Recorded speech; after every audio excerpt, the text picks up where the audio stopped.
ज्ञान वैविध्य शिक्षा चैनल में आप सभी लोगों का स्वागत है। मैं डॉक्टर राकेश कुमार यादव आपको शिक्षा शास्त्री बीएड के पाठ्यक्रम समावेशी शिक्षा के बारे में लगातार वीडियो बना रहा हूं और आज मैं समावेशी शिक्षा की जो आवश्यकता है और अधिनियम है उसके ऊपर डिस्कस करूँगा, क्योंकि पूर्व के अंदर मैंने आपको उसका कैसे इतिहास था, समावेशी शिक्षा का क्या थी, समावेशी शिक्षा का परिभाषा क्या थी, ये सारी मैंने आपको बता दी है। आज अपन चालू करेंगे भाई समावेशी शिक्षा है जिसमें दोनों प्रकार के बच्चों को शिक्षा दी जाती है, सामान्य बालक और विशिष्ट बालक। ये अपन पहले भी पढ़ चुके हैं और समावेशी शिक्षा इसी को कहा जाता है। लेकिन इसके लिए भारत सरकार के द्वारा कौन कौन से अधिनियम बनाए गए और इसकी आवश्यकता महसूस क्यों की गई है। भाई समावेशी शिक्षा बच्चों को जो विशिष्ट बालक है उनको सामान्य बालकों के साथ इंक्लूड करके एक साथ शिक्षा देने के लिए क्या आवश्यकता महसूस की गई है। तो कहने का मतलब है, सबसे पहले मैंने यहाँ टॉपिक में डाला शिक्षा की अधिनियम, लेकिन इससे पहले थोड़ी आवश्यकता के बारे में अपन अध्ययन कर लेते हैं। समावेशी शिक्षा की आवश्यकता क्यों महसूस की गई है। देखिए, सामाजिक शिक्षा की आवश्यकता इसलिए महसूस की गई है कि इसके अंदर जो मानसिक विषय मानसिक का डेवलपमेंट करने के लिए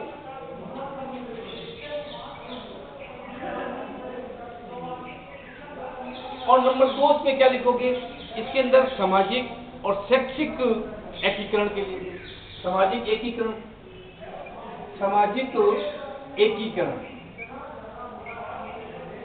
शैक्षिक एकीकरण, ठीक है।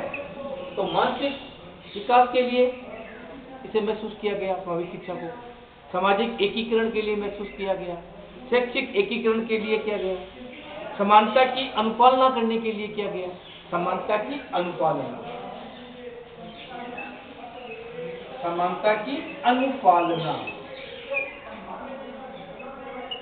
ठीक है, और दूरियां कम करने के लिए किया गया, दूरियां कम करने के लिए इस शिक्षा की आवश्यकता को महसूस किया गया। अब अपने सामने जैसे ये पॉइंट है, पॉइंट के आधार पर अपन डिस्क्राइब इसको कर सकते हैं कि भाई मानसिक विकास के लिए क्योंकि आपने देखा होगा सामान्य बालक और विशिष्ट बालक दोनों एक ही संस्था के अध्ययन करते हैं और उसमें दोनों का मानसिक विकास होता है।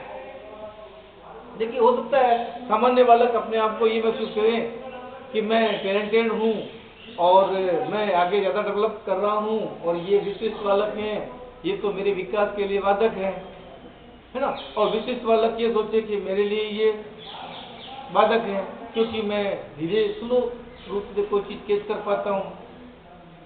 तो इन दोनों विद्यार्थियों के बीच में जो विसंगति है, दूरियों की जो खाई है, उस खाई को मिटाना है।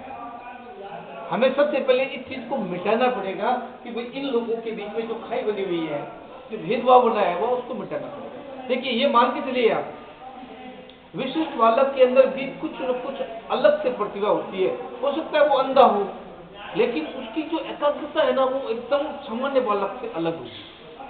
तो कुछ क्वालिटी विशिष्ट बालकों में होती है, कुछ क्वालिटी सामान्य बालक में होती है। तो इसलिए मानसिक विकास उनका होगा, क्योंकि नहीं अदरवाइज क्या करेंगे बच्चे, वो अपने आप को इनफीरियरिटी महसूस करेंगे, हीनता महसूस करेंगे, है ना। वो कुंठित हो जाएंगे, फ्रस्ट्रेटेड हो जाएंगे, और फ्रस्ट्रेटेड होने के कारण वो सामान्य छात्रों के साथ एडजस्टमेंट नहीं होंगे, और इसी के साथ साथ उसमें सामाजिक एकीकरण भी नहीं आएगा। क्योंकि बच्चा विशिष्ट बालक है, जब अपनी एजुकेशन को गेन कर लेता है, उसके बाद वो कहाँ आता है, समाज में आता है। समाज भाई उसको सारी एक्टिविटीज तो समाज में करनी पड़ेगी ना, समाज के अंदर, तो वो एक्टिविटी के लिए फिट नहीं बैठेगा। अगर वो सामान्य बालक के साथ शिक्षा के अंदर से फिट नहीं बैठा है, तो समाज के अंदर जब आएगा तो कैसे फिट बैठेगा। और मनुष्य एक सामाजिक प्राणी है, अरस्तु ने कहा, ये अपन जानते ही हैं। तो मनुष्य एक सामाजिक प्राणी है, तो वो समाज में ही रहना पसंद करता है। इसीलिए सामाजिक विकास के लिए समावेशी शिक्षा की आवश्यकता को महसूस किया। अब है शैक्षिक एकीकरण के लिए। अब शिक्षा का एकीकरण, शिक्षा दोनों की एक ही कर दो, ऐसा नहीं उसका पाठ्यक्रम अलग कर दिया, इसका पाठ्यक्रम अलग कर दिया। भाई सामान्य बालकों के लिए अलग पाठ्यक्रम और विशिष्ट बालकों के लिए अलग पाठ्यक्रम, है ना। कल मैंने आपको बताया था ना, विशिष्ट बालकों के लिए अलग मुख्यमंत्री बालक विद्यालय है, सामान्य बालकों के लिए अलग है, नहीं। अब गवर्नमेंट ने क्या किया, समाज ने क्या किया, एनजीओ और संचालित संस्थाओं ने क्या किया कि भाई सामान्य जो स्कूल हैं उन्हीं के अंदर विशिष्ट बालकों का अध्ययन करवाया जाए और उनका पाठ्यक्रम एक जैसा रखा जाए, उनके पाठ्यक्रम में कोई भी विसंगति नहीं की जाए। इस तरीके से शैक्षिक एकीकरण के लिए समावेशी शिक्षा की आवश्यकता को महसूस किया गया। अब है समानता की अनुपालना, समान होना चाहिए। ये नहीं है कि बच्चा कोई एससी का पढ़ रहा है, कोई बंजारा जाति का पढ़ रहा है, कोई ओबीसी का पढ़ रहा है, कोई जनरल विद्यार्थी पढ़ रहा है, उनके अंदर ये भावना बिल्कुल डेवलप नहीं होनी चाहिए। इक्वलिटी है ना, विश्व बंधुत्व की भावना, समानता की भावना, ये हमारे राष्ट्रीय विकास के लिए मेन पॉइंट है और यही हमारे वादक तत्व भी है, क्योंकि ये चीजों में जब ऐसी चीजें आ जाती है तो हमारा राष्ट्र विकास नहीं कर सकता है। इसलिए हर बच्चे के अंदर इक्वलिटी की भावना होनी चाहिए, तभी समानता की अनुपालना के लिए समावेशी शिक्षा को आवश्यकता को महसूस किया है। अब दूरियों कम करने के लिए उनकी दूरियां डिस्टेंस कम करनी चाहिए, क्योंकि बच्चा अपने आप को वो अगर इन्फिनिटी महसूस करेगा, वो अपने आप को कमजोर महसूस करेगा, तो सामान्य बालक अपने आप को अलग महसूस करेगा। तो बच्चों के अंदर जो विसंगति है, दूरियां हैं एजुकेशन के अंदर, उनको पास लाने के लिए, आपस में उनको सामाजिकता का पाठ बनाने के लिए उसको समावेशी शिक्षा की आवश्यकता को महसूस किया गया। तो मैंने आपको समावेशी शिक्षा की क्या क्या आवश्यकता है इसके बारे में अध्ययन करवाया है। लेकिन मेरा दूसरा पॉइंट इसी के साथ में है, शिक्षा के लिए अधिनियम कौन कौन से बनाए गए। देखिए भाई, इन बच्चों को विकास करना है तो शिक्षा के अधिनियम बनाए गए हैं, लेकिन अपन जो फॉलो कर रहे हैं राष्ट्रीय शिक्षा नीति है ना, एनसीएफ 2005 वाली, और वो आरटीई है ना 2009, इसका भी फॉलो कर रहे हैं। लेकिन इसके साथ साथ नंबर 1 पर मैं आपको बताता हूँ मानसिक स्वास्थ्य अधिनियम, जो 1987 के अंदर बनाया गया था। तो मैं ये लिख देता हूँ आपको, सामाजिक नंबर 1 है मानसिक स्वास्थ्य अधिनियम, मानसिक स्वास्थ्य अधिनियम, मानसिक स्वास्थ्य अधिनियम 1987 के अंदर ये अधिनियम बनाया गया। क्या बनाया गया? स्वास्थ्य अधिनियम। अब इस स्वास्थ्य अधिनियम के अंदर प्रत्येक बालक को, जो विशिष्ट बालक है, उसके स्वास्थ्य संबंधी जांच या इसका इलाज होना चाहिए। स्वास्थ्य संबंधी जांच या इलाज होगा ना, तभी वो बालक क्या होगा? स्वस्थ रहेगा। और उसके अंदर 2 मुख्य उद्देश्य निकल कर सामने आए। 2 प्रकार की उनको सुविधाएं उपलब्ध करवाने के लिए बात कही गई। एक तो बच्चे का इलाज होना चाहिए और उसको पुनर्वास करना चाहिए। पुनर्वास का मतलब क्या होता है? अपने जीवन को अच्छी तरह जी सके और बिता सके, उसे हम पुनर्वास कहते हैं। तो अगर आपसे कोई पूछे कि भाई मानसिक स्वास्थ्य अधिनियम जो 1987 के अंदर बनाया गया था, उसका मुख्य विशिष्ट बालकों के लिए कौन सी सुविधाएं उपलब्ध करवाना था, तो आप ये कह सकते हो, इस अधिनियम के तहत हमें ये बताया गया कि विशिष्ट बालकों का इलाज प्रॉपर होना चाहिए और उसे पुनर्वास करने की सुविधा भी उपलब्ध होनी चाहिए। ये आपका पहला अधिनियम है। अब आपसे कोई पूछे दूसरा अधिनियम कौन सा बनाया गया? भारतीय पुनर्वास परिषद 1992, भारतीय पुनर्वास परिषद 1992, भारतीय पुनर्वास परिषद 92, ठीक है, भारतीय पुनर्वास परिषद 92, ये आपका दूसरा भारतीय पुनर्वास अधिनियम, भारतीय पुनर्वास अधिनियम 92, ठीक 5 साल बाद 87 और 92 ये अधिनियम बनाया गया। इस अधिनियम के अंदर RCI एक्ट है, रिहेबिलिटेशन काउंसिल ऑफ इंडिया, उसके अधीन में ये बनाया गया अधिनियम था। ठीक है, इस अधिनियम में क्या कहा गया? ऐसे एनजीओ को ट्रेनिंग दी जानी चाहिए अपन, क्योंकि विशिष्ट बालकों के लिए आपने देखा होगा एनजीओ संस्था कार्य करती है अनेक प्रकार की, अपने उदयपुर के अंदर राजस्थान में भी है, और उन बालकों के लिए कार्य करती हैं, तो उनको ट्रेनिंग दी गई कि इन बच्चों की सुविधाएं में क्या क्या कमियां हैं उनको ध्यान में रखा जाए। तो इसके अंतर्गत इन्हें ऐसी ट्रेनिंग दी गई ताकि वो विद्यार्थी पुनर्वास के तहत अपने जीवन का सही यापन कर सकें। तो ये 92 का अधिनियम बनाया गया। तो एक तो मैंने अधिनियम किसका बताया था, 87 का अधिनियम, वो स्वास्थ्य से संबंधित था, और ये किससे जुड़ा हुआ है, पुनर्वास से जुड़ा हुआ है। ठीक है, ये दो प्रकार का हो गया। तीसरा है विकलांग व्यक्ति अधिनियम 1995, विकलांग व्यक्ति अधिनियम। तीसरा विकलांग व्यक्ति अधिनियम, विकलांग व्यक्ति अधिनियम 95। अब देखिए, पहला क्या था, स्वास्थ्य संबंधी था। किसका संबंधी था, स्वास्थ्य संबंधी। दूसरा क्या था, भारतीय पुनर्वास से रिलेटेड था। तीसरा क्या था, विकलांग व्यक्ति का अधिनियम 95। और इस 95 के अंदर 7 प्रकार के विद्यार्थियों को शामिल किया। बहुत अच्छी बात है, 7 प्रकार के विद्यार्थियों को शामिल किया गया था।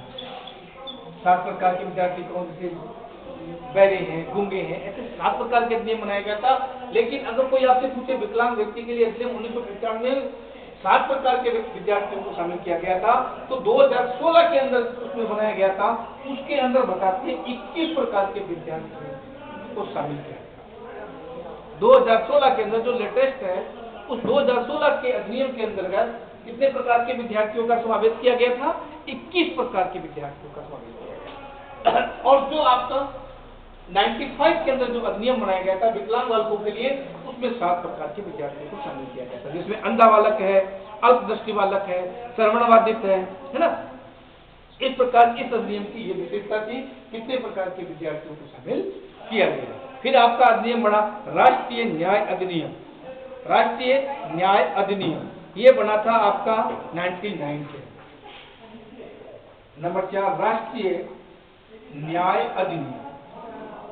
राष्ट्रीय न्याय अधिनियम ये कब बनाया गया था, 99 के अंदर बनाया गया था। तो देखो, एक 87 के अंदर, एक 92 के अंदर, एक 95 के अंदर और एक 99 के अंदर इस प्रकार के अधिनियम को शामिल किया गया था भारतीय न्याय परिषद में।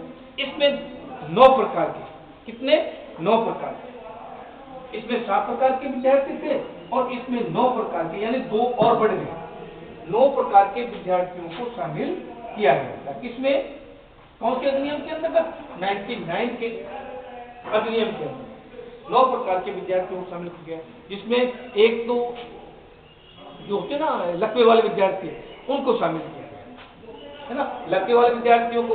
और एक और थे आत्मविश्वास की कमी, उन बच्चों के अंदर आत्मविश्वास, क्योंकि कई बच्चे देखे होंगे आपको अंदर जो विशिष्ट बालक होते हैं वो सामान्य बालक से बोलते नहीं हैं और अपने कोने में जाकर बैठ जाते हैं। तो साथ एक को जोड़ दिया गया था पक्षाघात वाले, यानी जिनमें लकवा की बीमारी हो जाती है, और एक आत्मविश्वास वाले। तो लकवे वाले और आत्मविश्वास वाले व्यक्तियों को शामिल किया गया। आत्मविश्वास वाले व्यक्तियों को इसमें क्या किया गया था, शामिल किया गया। तो कौन सा नियम था, 99 का। अब एक अगला नियम आ गया, नई शिक्षा नीति 2006। ये 10 फरवरी 2006 को लागू की गई। क्या लिखा, नई शिक्षा नीति विकलांग इनके लिए 500 प्रकार शामिल किया गया था। नई शिक्षा नीति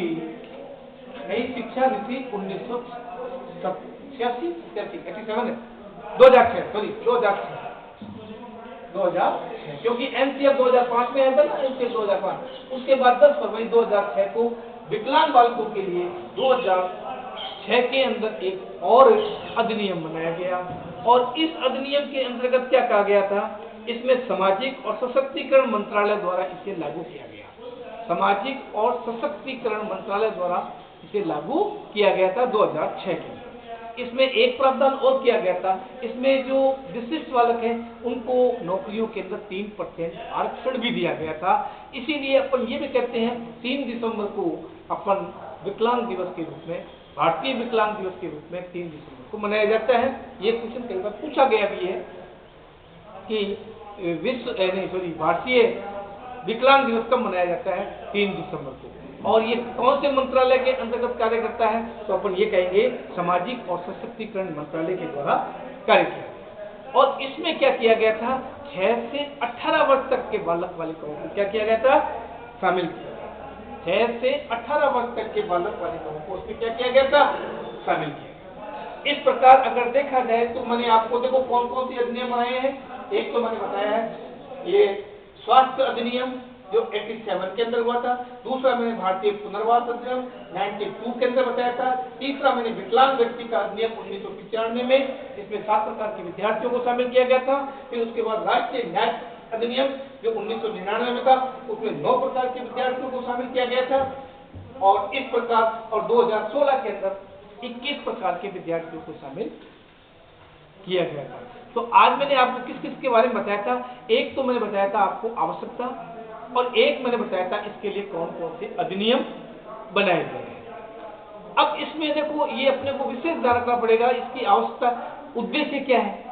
कोई आपसे उद्देश्य पूछते कि इसके उद्देश्य क्या है, तो उद्देश्य यही है, अपन ये कह सकते हैं कि जो बच्चे विकलांग बालक आते हैं उनके लिए अपने को यहाँ पर विद्यालय प्रशासन की ड्यूटी है। जिस विद्यालय में आता है उस विद्यालय के अंदर उनको व्हील चेयर टाइप की कुर्सी बनाए और वो चलने के लिए होती है ना, उसको क्या बोलते हैं, वो सुविधा उपलब्ध करानी चाहिए। और उन बच्चों के लिए टॉयलेट की सुविधा उपलब्ध करवानी चाहिए।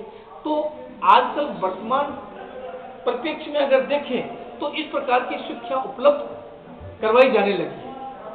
2009 से तो इतना ज्यादा इंप्रूवमेंट हुआ है, मैंने महसूस किया है। 2009 के अंदर इतना महसूस किया है कि उन बच्चों को अलग से विद्यालय नहीं बनवाकर, अलग से विद्यालय नहीं संचालित करवाकर, कई प्रकार के एनजीओ, कई प्रकार के समाज सेवी वो उन विद्यालयों की अलग से स्थापना कर देते हैं। लेकिन आजकल ऐसा देखने को नहीं मिल रहा है और उन्हें दोनों प्रकार के विद्यार्थियों को एक साथ शिक्षा उपलब्ध करवाई जा रही है।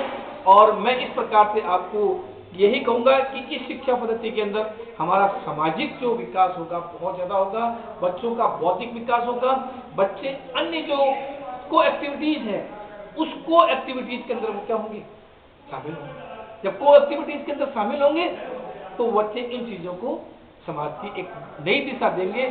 तो अंत में मैं आपको यही कहना चाहूंगा कि इस प्रकार के सरकार के द्वारा जो बनाए गए अधिनियम है, इस अधिनियम के तहत अपन सरकार के जो नियम है उसको फॉलो करते हुए और उन बच्चों को सामान्य विद्यार्थियों के साथ शिक्षा उपलब्ध करवाएं ताकि वो विद्यार्थी भी आगे बढ़ सके और समाज को एक नई दिशा निर्देश दे सके।